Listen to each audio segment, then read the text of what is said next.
साथियों नमस्कार। आज का महत्वपूर्ण विषय है छल या धोखा। छल और धोखा के संबंध में आए दिन आप समाचार पत्रों में या फिर यूट्यूब चैनल में या किसी भी समाचार पत्र में या किसी प्रकार के समाचार में आपको लगातार सुनने को मिलता है। लेकिन छल का अपराध होता क्या है, यह जानना जरूरी है। आप वीडियो में आगे बने रहिए, क्योंकि मैं आपको इनका विधिवत परिभाषा बताना चाहता हूँ। यदि कोई व्यक्ति इस आशय से किसी को प्रवंचना करता है जिससे वह प्रवंचित हो जाए, कपट पूर्वक या बेईमानी से आशय रखते हुए करता है, तो वह छल करता है, यह कहा जाता है। जिससे वह प्रवंचित होकर के किसी कार्य को करे या कार्य का लोप करे। इसमें दो प्रकार की बातें हैं। किसी कार्य को करे, प्रवंचित कर दिया, यानी झूठ बोल करके किसी को जो कार्य उससे नहीं करना उसे करवा दे या उससे लोप करा दे, जिससे उसका मानसिक, शारीरिक, संपत्ति संबंधी या अपहानी, इस प्रकार से उसे हानि हुई हो, तो यह कहते हैं कि छल किया जाता है, छल कर दिया। तो मित्रों, इस छल में जो भारतीय दंड संहिता की धारा 415 में परिभाषित है, उसमें दो महत्वपूर्ण शब्द हैं, कपट पूर्वक या बेईमानी से। अब बेईमानी से क्या होता है? बेईमानी से का परिभाषा भारतीय दंड संहिता के प्रारंभिक धाराओं में दिया गया है। किसी व्यक्ति को सदोष हानि कारित करना या किसी व्यक्ति को सदोष लाभ कारित करना, यह कहा जाता है बेईमानी से करता है। और दूसरा है कपट पूर्वक। कपट पूर्वक का परिभाषा है जो कोई इस आशय से कार्य करता है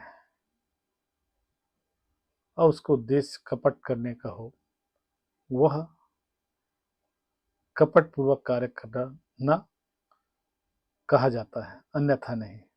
कपट करने को उसका आशय होना चाहिए। तो ये रहा 420 का मूलतः परिभाषा। क्योंकि मैं अक्षरतः तो नहीं बता रहा हूँ, आपको अगर पूरी तरह पढ़ना है तो भारतीय दंड संहिता की धारा 415 में इसकी परिभाषा है और इसमें मूल तथ्य वही है। पहला है कपटपूर्व या फिर बेईमानी से, ये दोनों चीज का समावेश होता है और उसमें प्रवंचना किया जाता है। प्रवंचना करने से उस व्यक्ति प्रवंचित हो जाता है और साथ में कोई कार्य करता है या कार्य लोप करता है, जिससे उसे मानसिक, शारीरिक या संपत्ति संबंधित अपहानि कारित होना संभव है या अपमानी कारित हुई है, ये भी आ जाता है। तो इस प्रकार छल की परिभाषा दी गई है। बहुत सारी चीजें हैं, उदाहरण के माध्यम से समझाया जाता है। जैसे कोई आदमी बोलता है कि मैं बहुत पैसे वाला हूँ, मेरी अमुक दुकान है, वहाँ पे मुझे लोन चाहिए। बैंक से झूठ बोल करके यदि जो दुकान उसके पास नहीं है, फिर भी ऐसे दुकान बता करके कि उस दुकान का मालिक है या उसका संचालन करता है, इस प्रकार से यदि वो धोखा देता है, छल करता है, तो ये अपराध धोखा या छल के अंतर्गत आता है। अब महत्वपूर्ण बात ये रह जाता है, किसी भी अपराध को करने का आशय तो होता ही है, आप जानते हैं, साथ ही उसको दंड को जानना जरूरी होता है। और मैं आपको बताने जा रहा हूँ, धारा 420 में दंड का प्रावधान 7 साल का कठोर कारावास और जुर्माना, दोनों का प्रावधान है। अब जब कोई अपराध 2 वर्ष से अधिक सजा का होता है तो संज्ञेय अपराध स्वाभाविक हो जाता है, पुलिस बिना वारंट की गिरफ्तार कर लेता है। तो यह अपराध एक गंभीर प्रकृति का अपराध है, लेकिन लोग फिर भी इस पर ध्यान नहीं देते और धोखा देना तो आजकल सामान्य सी बात है। ये तो रहा संपत्ति संबंधित जो बातें बताया हूँ। और इस प्रकार से छल का अपराध बनता है।